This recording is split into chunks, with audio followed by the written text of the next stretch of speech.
Hi అండి. నేను లైలాకి అన్నం అని తీసుకెళ్ళాను.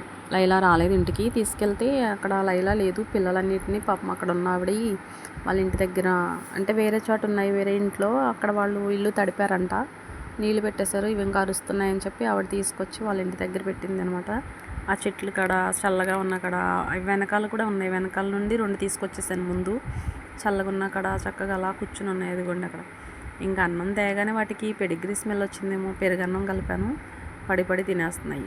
ఆ గిన్నెలో పెట్టాను కానీ గిన్నె మొత్తం 9 పిల్లలకి గిన్నె అందులో మూత పెట్టడం సరిపోవట్లేదు. తర్వాత మళ్ళీ ఇంకా అట్ట ముక్క ఒకటి తీసుకొచ్చి దాంట్లో వేసి పెట్టాను. తిన్నాయి, చక్కగా తినేసినాయి పిల్లలన్నీ. భలేగా చాలా క్యూట్గా ఉన్నాయి పిల్లలైతే, చాలా అందంగా ఉన్నాయి.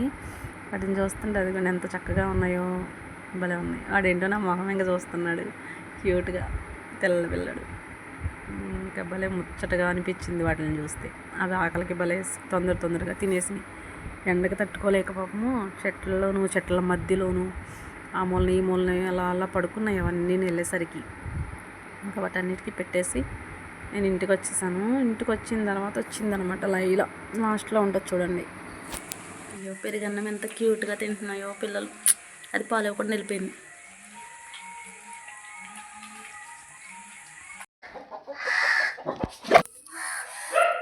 పెరుగన్నం ఎండకి బాగుంటుంది, తినండి చల్లగానే.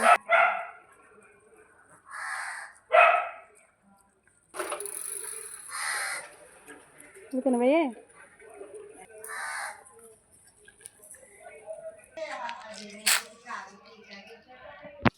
తిను బుడ్డడా, ఇటు ఏ మిత్రం